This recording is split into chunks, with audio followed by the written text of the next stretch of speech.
La familia es importante porque es donde se aprende a amar. Y se aprende a amar donde uno experimenta ser amado. Són les primeres paraules del documental sobre Francisco Brines que es presenta esta vesprada als Cines Lis de València.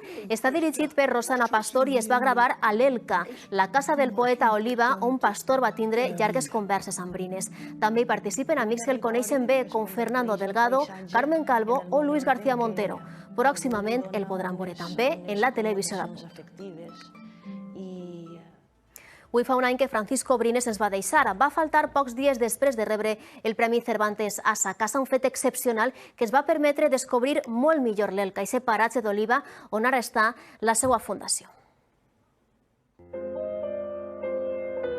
Fa un any que va morir, justament el Premi Cervantes va ser les últimes línies d'una carta d'amor que anava escrivint al llarg dels anys i almenys sí que va tenir la voluntat de fer una fundació i durant aquest any hem gaudit de la seva absència en el sentit que ha estat més present que mai. Una fundació que preserva i difon el llegat del poeta d'Oliva i atorga 2 premis anuals de poesia. Ha passat un any sense Brines. Va faltar només 8 dies després d'este dia memorable. Que ja va ser les últimes hores, però tots els que estàvem al seu costat ho veiem també, com va gaudir el premi i com se'n va anar, com deixant un llegat per a tots. Se'n va anar amb la felicitat d'estar acompanyat. Ya la medalla es mía. Y por lo tanto, de todos vosotros.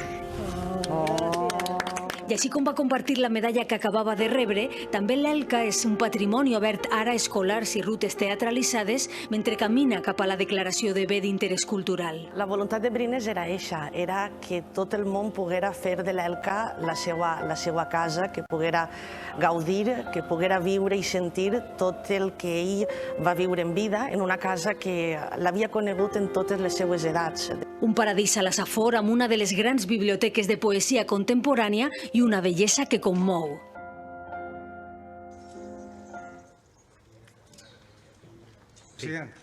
I este migdia el president de la Generalitat ha volgut visitar el panteó familiar de Francisco Brines al Cementeri General de València quan es complís el primer aniversari de la seva mort.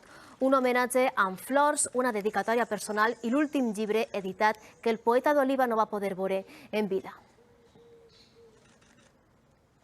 Esperem que en els propers anys les generacions joves coneguen aquest gran poeta que vam tindre la sort de tindre entre nosaltres. I d'alguna manera li ha agradat veure aquest llibre pel que va treballar molt i que condensa en gran mesura aquest sentit de la vida i de la mort que sempre ha estat ben present en el poeta.